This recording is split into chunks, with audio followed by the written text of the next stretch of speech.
September 19th, 1944. Dawn had not yet broken over the rolling hills east of Aricourt, France. Hauptmann Ernst Bauer stood beside his Panther tank, hands wrapped around a tin cup of ersatz coffee that had long gone cold.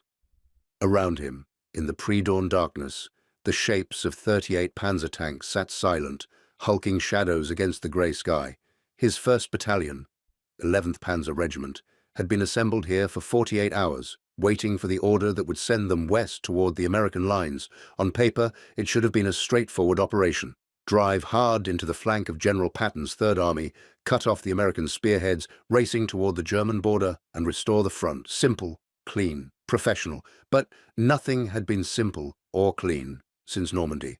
Bauer had commanded panzer companies since 1942. He'd fought across the endless steppes of Russia, through the bocage hell of Normandy, and in the grinding retreat across France.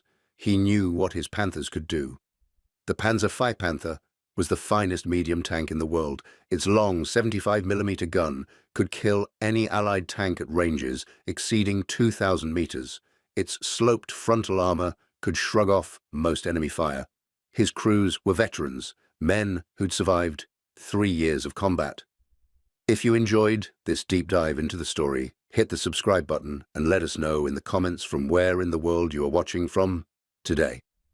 What worried him wasn't the capability of his panzers, it was everything else. The ammunition trucks that should have arrived yesterday were still somewhere behind the lines, delayed by fuel shortages.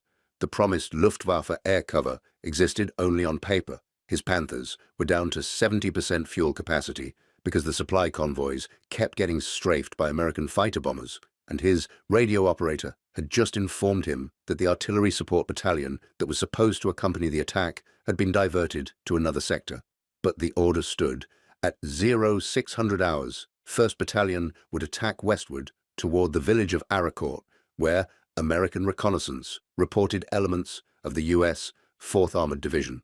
Bauer's intelligence officer, Lieutenant Hoffman, approached through the darkness carrying a map case. They'd received updated enemy dispositions. American strength in the sector was estimated at 1 company of Sherman tanks, perhaps 15 vehicles, supported by mechanized infantry, 38 Panthers against 15 Shermans. On paper, it wasn't even a fair fight. The Panther outclassed the Sherman in almost every measurable way. Thicker armor, more powerful gun, better optics. In a direct engagement, a single Panther could reliably destroy 3 or 4 Shermans before being knocked out. The mathematics seemed straightforward. Bauer looked at the map in the dim light of Hoffman's flashlight. The terrain around Aricourt was good. Tank country, rolling hills with scattered woods and open fields. Excellent visibility for the Panthers' long-range guns. They would advance in 3 company columns, engage the Americans at maximum range, destroy them with superior firepower, then push through to cut the American supply lines. It was a sound plan. Professional. By the book. At 05:45, Bauer climbed into his Panther's turret. Around him, engines coughed to life, 38 Maybach motors churning in the pre-dawn air. The sound was magnificent, the deep-throated roar of German engineering. These were the best tanks Germany could build, crewed by some of the best-trained men in the Wehrmacht. At exactly 0600 hours, 1st Battalion rolled west. For the first 20 minutes, everything went according to plan.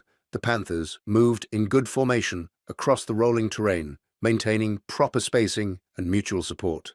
Bauer's lead company reported no enemy contact. The morning fog was beginning to lift, revealing the landscape ahead. Then, at 0622, everything changed. Bauer's radio operator shouted a warning. Multiple contacts, northwest, range 1,800 meters. Bauer pressed his face to the commander's optic and felt his stomach drop. Thanks. Dozens of them. Sherman tanks, emerging from the tree line in waves, far more than the intelligence estimate of 15 vehicles. He counted quickly. 20, 30, 40 Shermans, and more were still appearing. His gunner had already identified the lead tank.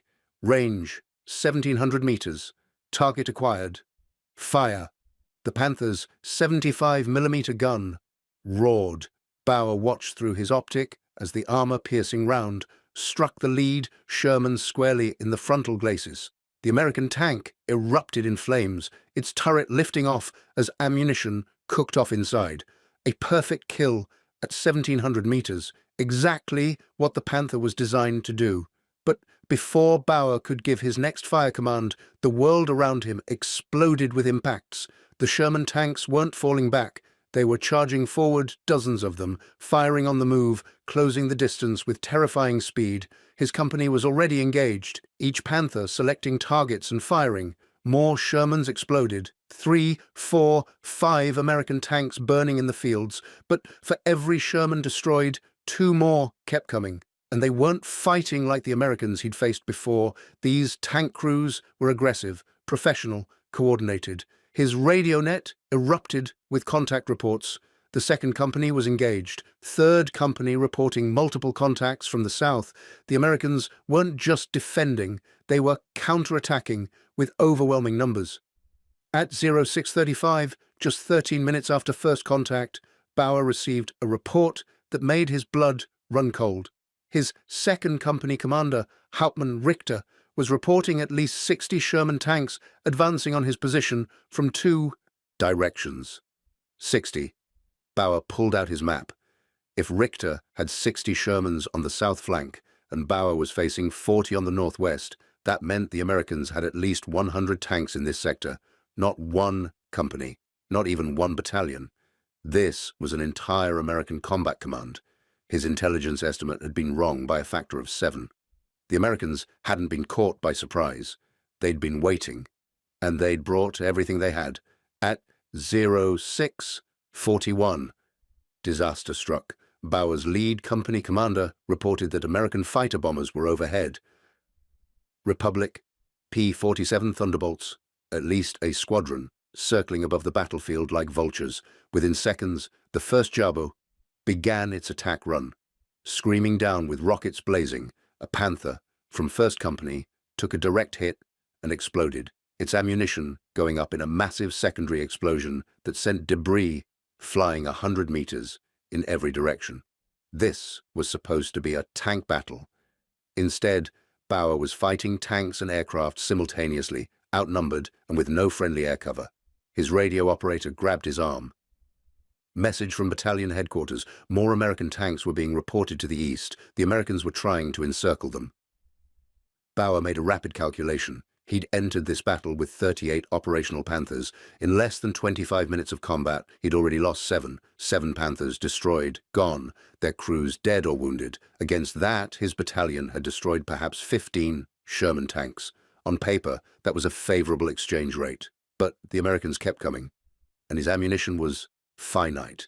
At 0700 hours, 41 minutes into the battle, Bauer understood with absolute clarity that he was not going to win this engagement.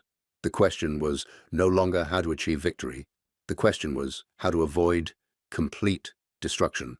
The Americans weren't just more numerous. They were better supplied, better coordinated, and they had complete control of the skies. His Panthers might be superior in a one-on-one duel, but this wasn't a duel. This was industrial warfare, and Germany was on the wrong side of the arithmetic. 2 hours earlier, on the opposite side of the battlefield, Lieutenant Colonel Creighton Abrams stood in the turret of his M4 Sherman tank, watching the eastern horizon through his binoculars. He commanded Combat Command B of the U.S. 4th Armored Division, one of General Patton's most aggressive armored units. They'd been racing east for weeks, covering ground so fast that supply lines were strained to the breaking point. But 2 days ago, the advance had stalled. German resistance was stiffening as the Wehrmacht fell back toward its own borders. Intelligence reported that major German Panzer units were massing for a counterattack. The 5th Panzer Army, rebuilding after its devastation in Normandy, was throwing together whatever armor it could scrape up for one last desperate offensive to slow Patton's advance. Abrams's job was simple: stop them. Combat Command B had assembled near Aracourt with every available tank, not just one company, as the Germans apparently believed, but 3 full tank battalions. Nearly 200 Sherman tanks, supported by tank destroyers, mechanized infantry, artillery, and with the 9th Tactical Air Command on call for close air support. The Americans knew the Germans were coming. Radio intercepts and prisoner interrogations had provided exact details of the German plan. Abrams had positioned his forces perfectly, using the terrain to conceal his actual strength. When the Germans thought they were attacking one company of Shermans, they would instead run headlong into an entire combat command. At 0600 hours, Abrams' forward observers reported German panzers moving west in battalion strength. He smiled. The trap was set. At 0622, he gave the order. All units, engage. 200 Sherman tanks surged forward from concealed positions. The Germans would see perhaps 40 tanks initially, enough to make them commit to the attack. Then, as the battle developed, more and more Shermans would appear from different directions. The Germans would suddenly realize they weren't facing a company. They were facing a division. Abrams watched through his binoculars as the first Panthers appeared on the ridgeline. Beautiful tanks, he had to admit, sleek, powerful, deadly. In a fair fight, his Sherman would lose to a Panther 9 times out of 10, but Abrams had no intention of fighting fair. The first Sherman was hit and killed by a Panther at extreme range. Abrams had expected that. The Panther's gun was superior, but one destroyed Sherman didn't matter when you had 40 more behind it. His tanks closed the distance rapidly, using terrain and speed to reduce the German advantage in firepower. Within minutes, the battlefield was chaos. Sherman tanks were engaging from multiple directions, forcing the Panthers to constantly reposition, never able to use their superior range effectively. When a Panther tried to engage targets to the northwest, Shermans would hit it from the south. When it turned to face south, more Shermans would attack from the east. And then the P-47s arrived overhead, and the slaughter truly began. The Republic P-47 Thunderbolt was a brutally effective ground attack aircraft. Each one carried 8 5-inch rockets, or 2,000 pounds of bombs. A squadron of 8 P-47s could devastate an armored column in minutes. Abrams had 2 squadrons on call, circling above the battlefield, directed by forward air controllers who could call in strikes on specific targets. The German Panthers, magnificent in direct combat, were helpless against air attack. They couldn't shoot back at aircraft. They couldn't hide in the open terrain. All they could do was die. By 0700 hours, Abrams knew he'd won. The question now wasn't whether the Germans would be defeated, but whether any of them would escape. Bauer's world had collapsed into a nightmare of fire and steel. His battalion was being torn apart, Panthers burning across the battlefield, destroyed by overwhelming numbers and relentless air attack. His radio net was a chaos of desperate calls for help, reports of casualties, requests for permission to withdraw. At 0715, 53 minutes after first contact, Bauer gave the order he'd been dreading. All units withdrew to the east, break contact and fall back to the rally point. But breaking contact was easier said than done. The Americans were everywhere. Every direction Bauer looked, he saw Sherman tanks, 30, 40, 50 at a time, sometimes more. They moved in coordinated platoons, professional and deadly. These weren't the green American tankers he'd faced in Normandy. These were veterans who'd learned their trade the hard way. His 3rd Company commander reported that he was surrounded, unable to withdraw. Bauer listened helplessly as the radio transmission was cut off by an explosion. The 3rd Company was gone. At 0730, 70 minutes into what was supposed to be a simple attack, Bauer's Panther took its first hit. A Sherman round struck the turret side, penetrating the armor and killing his loader instantly. The interior of the tank filled with smoke and the stench of burning flesh. His gunner was screaming. His driver was trying to reverse away from the ambush, and Bauer knew with absolute certainty that if they stayed in this tank for another 30 seconds, they would all die. "Bail out," he shouted. "Now!" He grabbed his wounded gunner and hauled him out of the turret hatch as another Sherman round struck the Panther's engine deck. The engine erupted in flames. Bauer dropped to the ground, dragging his gunner away from the burning tank as explosions walked across the field around them. He looked back at his Panther, the magnificent machine that had been his command and his home for 8 months. It was burning now, thick black smoke pouring from the engine compartment. Another casualty. of industrial arithmetic. From his position in a shell crater, Bauer watched the rest of the battle unfold. It wasn't a battle anymore. It was an execution. Sherman tanks hunted down the remaining Panthers one by one. The P-47s made repeated attack runs, their rockets turning German armor into scrap metal, and always more Sherman tanks appeared. 50, 70, 100, 150. Bauer had started the battle commanding 38 Panthers. As he watched from his shell crater, he counted the burning wrecks scattered across the battlefield.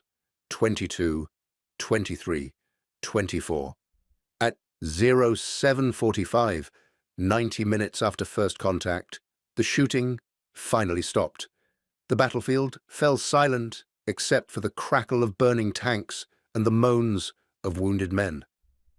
1st Battalion, 11th Panzer Regiment had ceased to exist as a fighting force.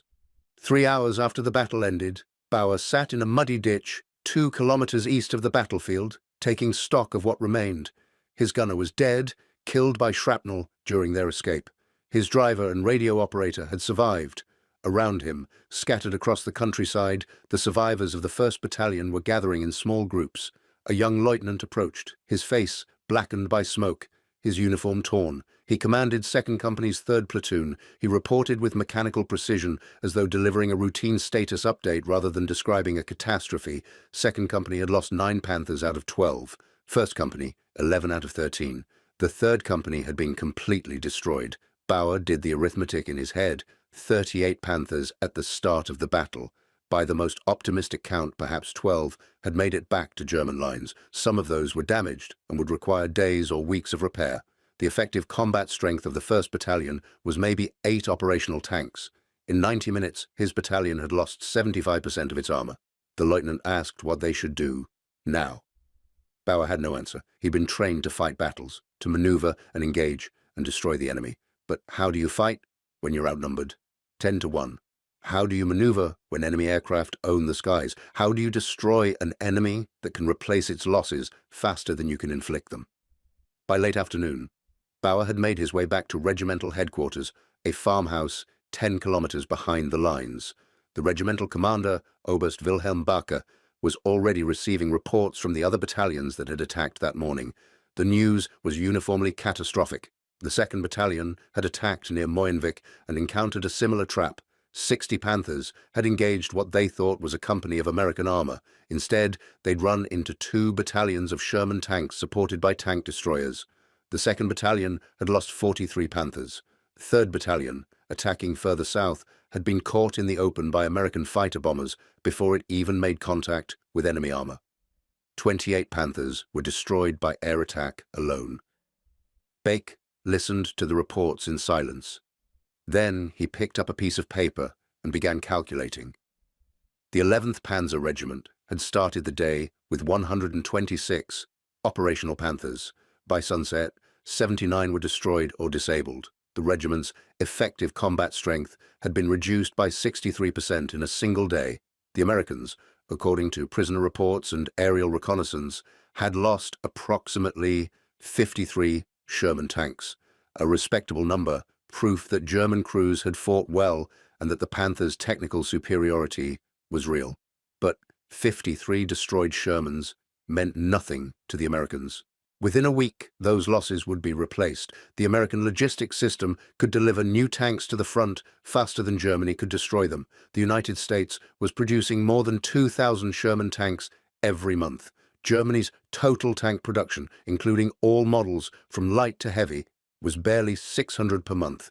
And of those 600 German tanks, only a fraction were Panthers. The rest were obsolete Panzer IVs or captured vehicles or experimental designs that broke down more often than they ran. Beke looked at Bauer with hollow eyes. He'd fought on the Eastern Front for 3 years. He'd seen the vast tank battles at Kursk and Kharkov. He understood the mathematics of industrial warfare better than most German officers. And he understood what today's battle meant. Germany had just committed its rebuilt 5th Panzer Army to a major offensive and had been comprehensively defeated in less than 2 hours. Not because German soldiers lacked courage, not because German equipment was inferior, but because Germany could no longer compete with American industrial capacity. The conversation Bauer had with Barker that evening would stay with him for the rest of his life. Barker spoke quietly, almost philosophically, about the nature of modern warfare. The Panther, he said, was probably the finest tank in the world. German crews were still among the best trained. German tactical doctrine was sound. But none of that mattered anymore. Modern warfare wasn't decided by the quality of individual weapons. It was decided by the quantity of industrial output. The Americans didn't need a better tank than the Panther. They just needed more tanks than Germany could ever destroy. And they had them. Thousands upon thousands of Sherman tanks rolling off assembly lines in Detroit and Cleveland, shipped across the Atlantic in endless convoys, delivered to the front faster than the Wehrmacht could kill them. Baker pulled out a captured American logistics manual. He'd been studying it for weeks, trying to understand how the American supply system worked. The numbers were staggering. The United States was producing 96,000 aircraft in 1944, 17,000 tanks, 240,000 trucks. The trucks alone, Baker noted, exceeded Germany's entire motor vehicle production. But it wasn't just production. It was the entire system. American trucks delivered ammunition to American artillery. American trains moved supplies to forward dumps. American ships brought fuel across the Atlantic. American engineers built roads and bridges. American mechanics repaired damaged tanks at forward maintenance depots, often returning them to combat within hours. Germany had nothing equivalent. German supply columns still relied heavily on horse-drawn wagons. German maintenance depots lacked spare parts because factories were being bombed around the clock. German tanks that threw a track or broke an engine often had to be abandoned because recovery vehicles couldn't reach them or parts weren't available. Baker showed Bauer another document, an intelligence report on American tank repair capabilities. After major battles, American maintenance units would recover damaged Sherman tanks from the battlefield, repair them at forward depots, and return them to combat within days, sometimes within hours. The Americans treated tanks as replaceable equipment, like rifles or helmets. If a Sherman was damaged, they fixed it. If it was destroyed, they replaced it. Germany couldn't do that. Every lost Panther was gone, forever. The factories couldn't replace them fast enough. The supply system couldn't deliver spare parts.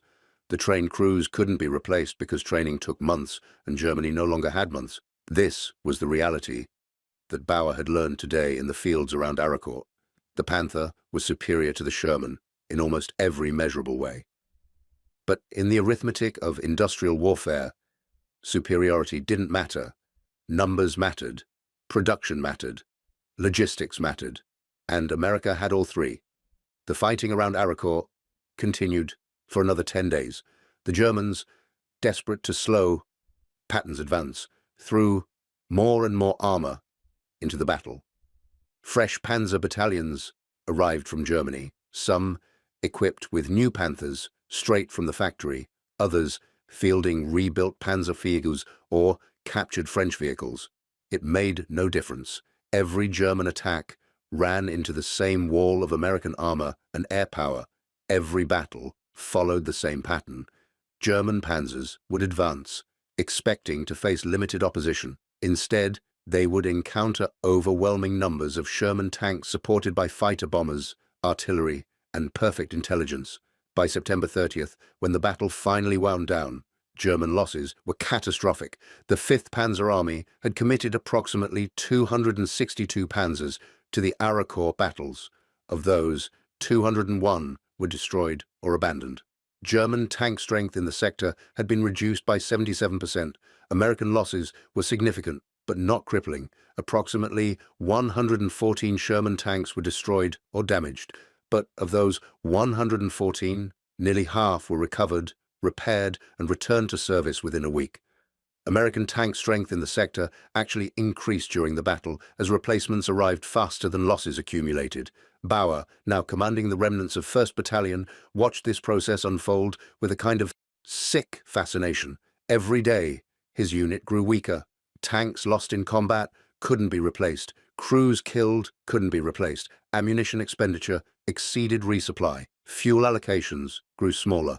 Meanwhile, every day, the Americans grew stronger.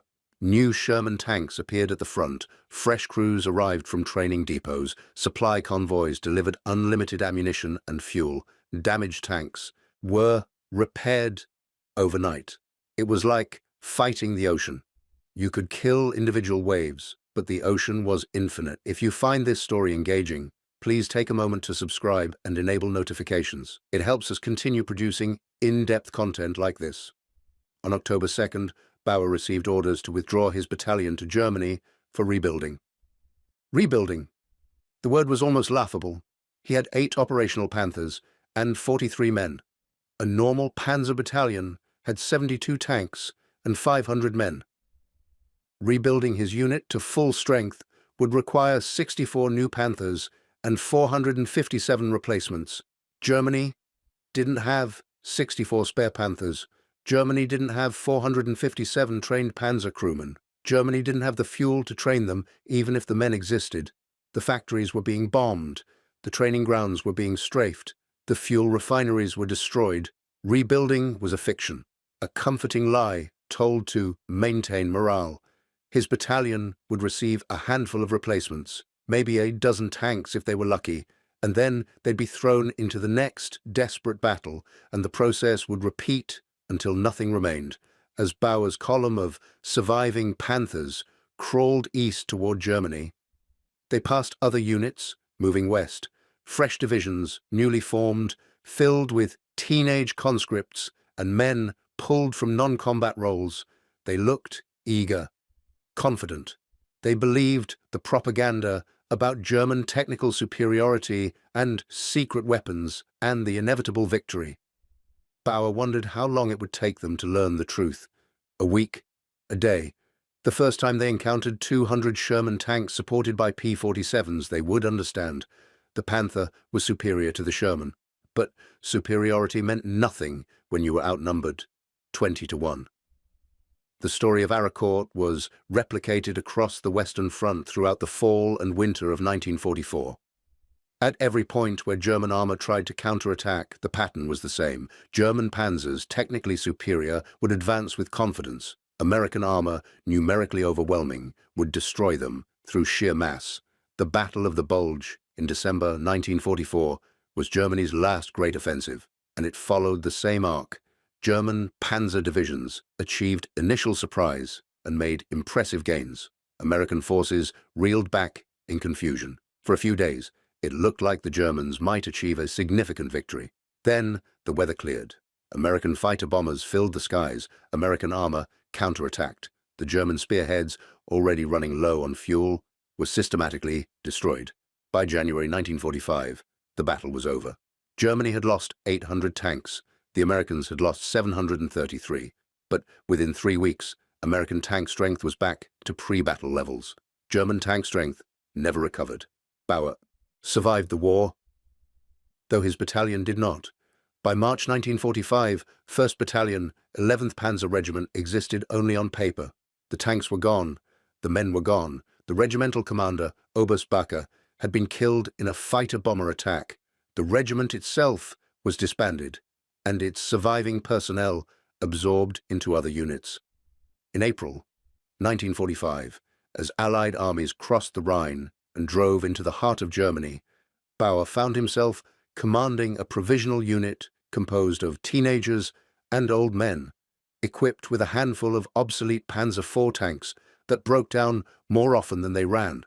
They had no fuel for extended operations, no ammunition for sustained combat, and no hope of victory. On April the 23rd, 1945, Bauer surrendered his command to elements of the U.S. 7th Army. He'd spent 3 years fighting the Americans. He'd seen the evolution of their tactics, their equipment, their confidence. In 1942, American tank crews had been poorly trained and easily defeated. By 1945, they were professionals who fought with skill and overwhelming material superiority. The Americans treated him correctly, according to the Geneva Convention. He was processed as a prisoner of war, interrogated by intelligence officers, and eventually sent to a camp in England. One of the interrogators, a captain from Chicago, asked him about Aracourt. The Americans were conducting a comprehensive study of the battle, trying to understand the tactical lessons. Bauer answered their questions honestly, The Panther was superior to the Sherman in direct combat. German crews were well-trained and professional. German tactical doctrine was sound. All of that was true. But it was also irrelevant. The interrogator asked Bauer to identify the moment he knew Germany would lose the war. Bauer didn't hesitate. September 19, 1944, at 06:35 hours. The moment his radio operator reported 60 Sherman tanks attacking his flank, Bauer realized the Americans hadn't brought one company. They'd brought a division. That was when he understood. Germany was fighting a different kind of war than it had been trained for. This wasn't a war of tactical excellence or technical superiority. This was industrial warfare, and industrial warfare was decided in the factories, not on the battlefield. The interrogator noted this down carefully. Then he asked a follow-up question. If Bauer had known on September 19th what the true American strength was, would he have attacked differently? Bauer thought about this for a long moment. Then he shook his head. No, there was nothing he could have done differently. Even if he'd known the Americans had 200 tanks, even if he'd known about the fighter bombers and the artillery and the perfect intelligence, it wouldn't have mattered. Germany couldn't win a battle of arithmetic. You could destroy 3 Sherman tanks for every Panther you lost and still lose the war because the Americans built 4 new Shermans in the time it took to replace 1 Panther. The mathematics were inescapable. The legacy of Aricourt is often overshadowed by larger and more famous battles. D-Day, the Battle of the Bulge, the crossing of the Rhine. These are the engagements that capture public imagination. Aricourt is a footnote, a minor battle mentioned briefly in histories of the Lorraine campaign. But for the soldiers who fought there, Aricourt represented something profound. It was proof of concept, proof that American armor could defeat German panzers not through technical superiority, but through industrial arithmetic. Proof that the massive American production system wasn't just a theoretical advantage, but a concrete reality that translated to victory on the battlefield. In the 90 minutes of combat on September 19th, 1944, 1st Battalion, 11th Panzer Regiment lost 75% of its strength. Those losses were never made good. The battalion, like most German panzer units, in late 1944, simply ceased to exist as an effective fighting force. Meanwhile, the American units that fought at Aricourt, the 4th Armored Division, Combat Command B, the tank battalions and mechanized infantry, continued fighting across France and into Germany. They suffered losses, sometimes heavy losses, but those losses were always replaced. Tanks were replaced within days. Crews were replaced within weeks. The American war machine kept rolling forward, unstoppable, not because it was perfect, but because it was infinite. This was the central lesson of Aricourt, the truth that Bauer learned in those 90 minutes of combat. Modern industrial warfare favored the side that could produce more, deliver more, and sustain more. Quality mattered, but quantity mattered more. Excellence was valuable, but overwhelming material superiority was decisive. The Panther was a magnificent tank. German crews were skilled and brave. German tactical doctrine was sophisticated. But none of that could overcome the fundamental arithmetic. When one side could field 200 tanks and the other could field 38, when one side could replace losses in days and the other could never replace them at all, the outcome was predetermined. Bauer returned to Germany in 1948 after 3 years as a prisoner of war. His hometown had been bombed into rubble during the war. The factory where he'd worked before joining the army no longer existed. The Germany he'd fought for was gone, replaced by a divided, occupied nation struggling to rebuild. He found work as a mechanic, using the skills he'd learned maintaining Panzer engines. He didn't talk much about the war.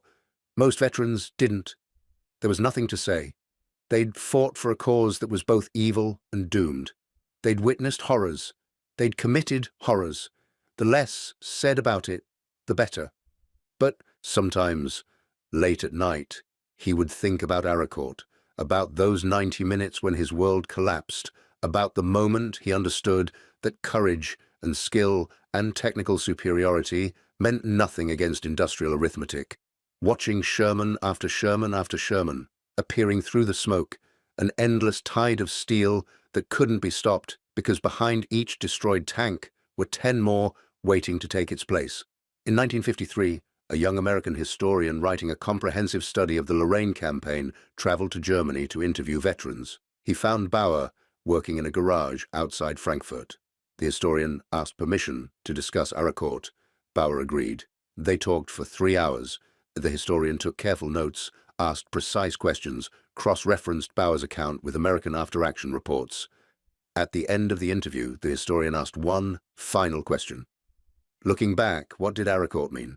Bauer thought carefully before answering. He chose his words with precision. Aracourt, he said, was the day he watched 200 Sherman tanks obliterate his battalion in 90 minutes and understood that Germany had already lost the war, not because German soldiers were cowards, not because German equipment was inferior, but because wars aren't won by the bravest soldiers or the best tanks. They're won by the side that can build more tanks than the enemy can destroy, and then build more again.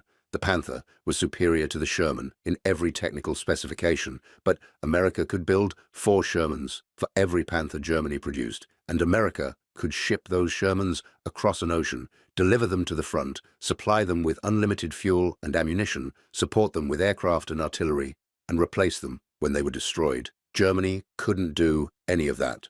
Not in 1944, not anymore. The factories were bombed, the fuel was gone, the logistics were broken. The trained crews were dead. The industrial base that might have sustained a long war had been systematically destroyed by years of strategic bombing. Aracourt was the moment when industrial arithmetic became visible, when the abstract reality of American production capacity transformed into the concrete reality of 200 tanks on a battlefield, when theoretical superiority collided with overwhelming material force, when excellence met infinity and lost.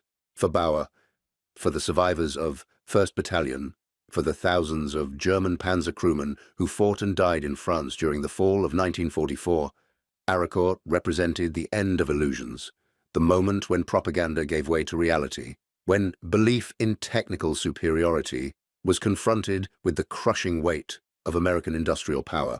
They'd been told that German engineering was superior. That was true. They'd been told that German crews were better trained. That was true. They'd been told that one Panther could defeat multiple Shermans. That was true. But they'd never been told that the Americans could field so many Shermans that it didn't matter, that American factories could produce tanks faster than German guns could destroy them, that American logistics could sustain armies across an ocean while German supply lines collapsed 50 miles from their own borders, that the arithmetic of industrial warfare was inescapable, and that Germany was on the wrong side of that arithmetic. Aracourt lasted 90 minutes. In that time, 1st Battalion, 11th Panzer Regiment lost 26 Panthers out of 38. The Americans lost 23 Shermans out of 200. Within a week, all 23 Sherman losses had been replaced. The 26 Panthers were never replaced. That was the war in miniature. That was the truth that propaganda couldn't hide and courage couldn't change. Modern warfare was decided in the factories of Detroit, in the shipyards of America, in the vast industrial capacity of a nation that could simply outproduce its enemies into submission. Bauer lived until 1987. He saw Germany rebuilt. He saw the economic miracle of the 50s and 60s. He saw his country transform from devastated rubble into one of the world's most prosperous nations.